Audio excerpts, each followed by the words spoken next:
Detroit? Is that safe? This was one of the first reactions when I told people I was going to Detroit. And it wasn't surprising, really, because the only exposure the city really gets on a global stage is the story of a once great metropolis falling into economic devastation. The US recession has hit Detroit so badly. The city of Detroit is running out of cash. 1 in 51 chance of becoming a victim of violent crime. But is that still Detroit today? We spent a weekend here, not to dredge up the past, but to explore some of the revitalized areas and key cultural institutions of the city. I guess we're going to find out. With us for part of it was a friend who has seen firsthand the transformation of Detroit, with no-nonsense policies and strong leadership, revitalizing the city in a way few could achieve. Detroit's being revitalized. Today we are exploring the Eastern Market here in Detroit. Forget any quaint image you have of a small farmer's market, because this is something else. Spanning 43 acres, the Eastern Market is one of the largest and oldest historic public market districts in the United States. It's been operating in some form since 1891 and can see up to 40,000 visitors in a single day during the busy season.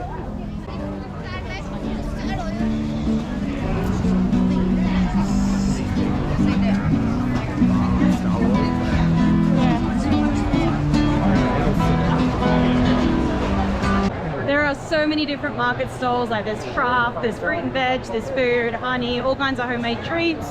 And I've been told this isn't even like peak, and this is what it's like. So yeah, totally different vibe to my Trinidad market, but I like it too. The Eastern Market is one of those areas where you can see the revitalization of Detroit in action. Their 2025 strategy reflects a vision to expand the district and solidify its role as a major food innovation hub, all while creating living wage jobs for Detroiters. The plan focuses on growing the space for food processing and distribution, while simultaneously protecting the market's soul by including affordable housing and community-centered planning. Oldest permanently operating farmers market. It's like we had a place called Canning Vale Market, something like this.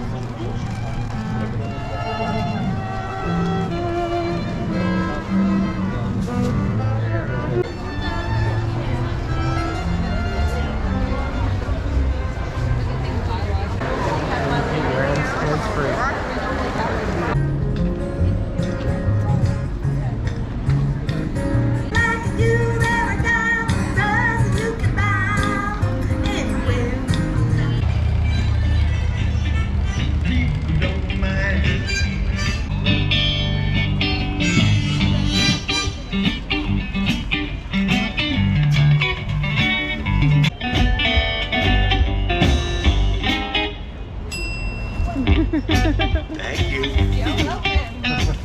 Well, you can't find the light to guide you through cloudy days. There are all the cold storage buildings. It's like she keeps looking at the camera. I didn't realise she's filming and filming us. Oh my. Can you wash your windscreen so the fucking cameraman can see out of it?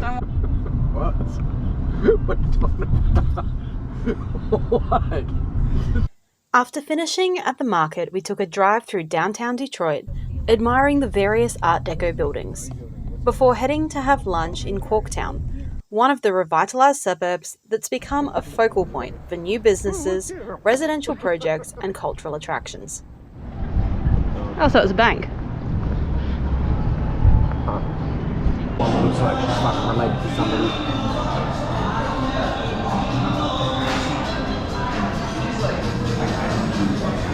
After having what would be the best Italian meal that I have had outside of Italy, we are heading to the Detroit Institute of Art, which has been voted one of the best, if not the best, art gallery in America. So far, this place has been surprising. It definitely does not live up to the reputation that it has in Australia, that's for sure, with what gets reported in the media.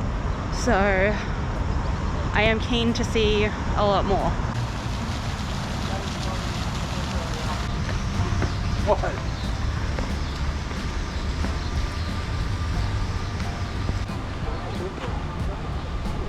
Can we do Rocky?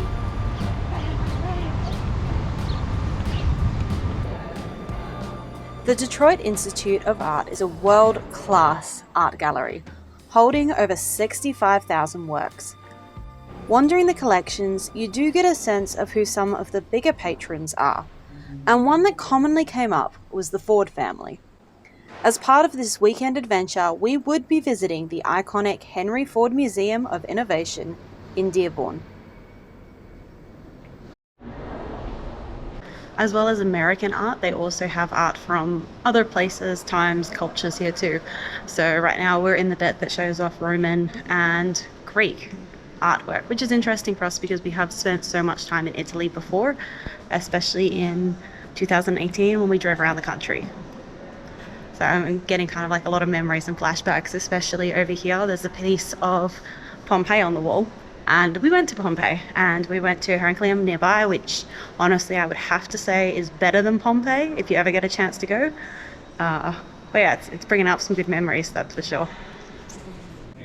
It's like you recognize the bits where you've been, like, you know, I've been up that hill. I've got a photo, I think, near that triple piece there. That's very cool. That's crazy. At the very heart of the Institute are Diego Rivera's breathtaking Detroit industry murals. These massive frescoes are a powerful, gritty, and deeply moving tribute to the city's industrial might and working people. To me, the magnificence of the Detroit Institute of Art is only enhanced by what you see as you drive around Detroit. It quickly becomes clear that this is a city where art is valued. It's accessible and everywhere you look. You see it in the sprawling, colourful murals that cover entire buildings, the once forgotten downtown alleyways that have been transformed into dazzling exhibition spaces for public art, and on the sides of businesses and community spaces. Like the Rivera murals at the Institute of Art, many of these works are a visual conversation about where Detroit has been and where it's going. Today's visit is the Henry Ford Museum, which is just on the outskirts of Detroit and holds a whole lot of different artifacts from American history, not just cars. So this is one of the things that I was really looking forward to seeing while we were here. The name, the Henry Ford Museum of American Innovation, really says it all about this place.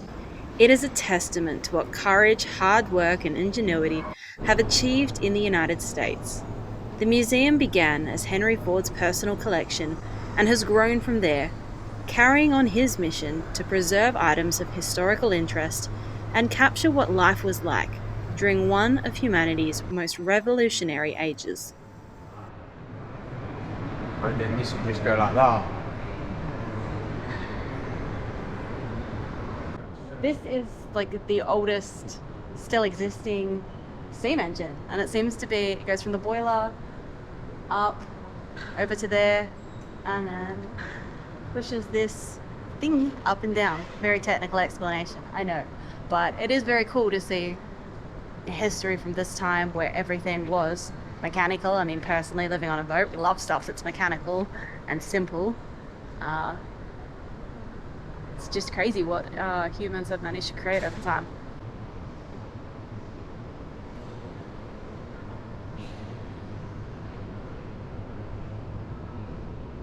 The section we're in now is a little bit like what we saw at the Gilmore Museum. This is historic tractors, but these ones are a lot older, like there's even a steam tractor here. And I can see the hot dog car, so I'm really not sure why that's here. I guess we're gonna find out.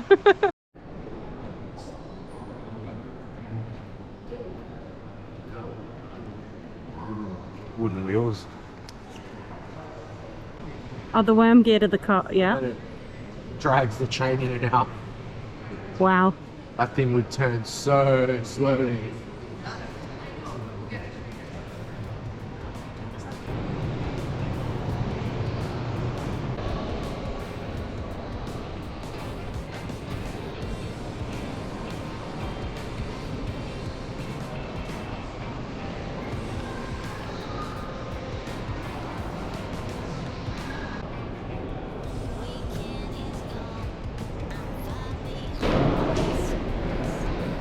Amazing.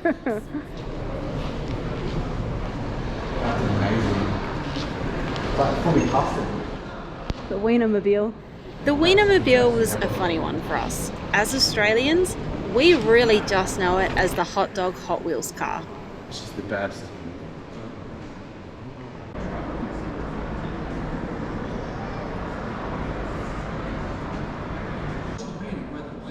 Something I didn't know until we visited was that Ford actually made planes for a while.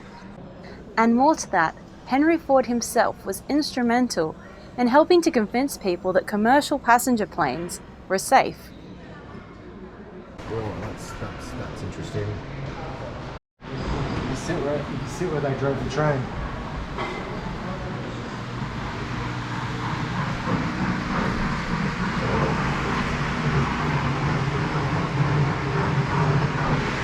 Oh wow. All the controls still work. I bet they keep it well oiled. Let's play with everything. I have no idea what this is doing. Let's play with it.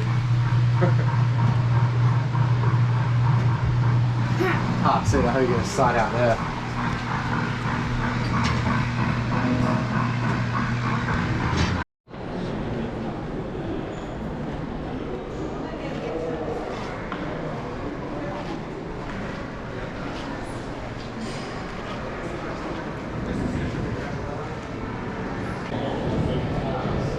Weird that this is in all those videos.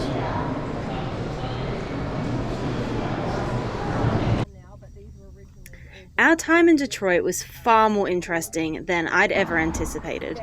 And if you asked me if I would like to visit the city again, my answer is yes. The continued revitalization, which seems to be led by people who know Detroit and care about its future, make it somewhere that I think will get even better as time goes on. Is it perfect? No. Are there still very real problems to solve? Absolutely. But those are things I could say about most cities around the world. The difference is that Detroit seems to be on a clear path forward, a path that pays homage to the past while applying that same spirit of innovation to the future.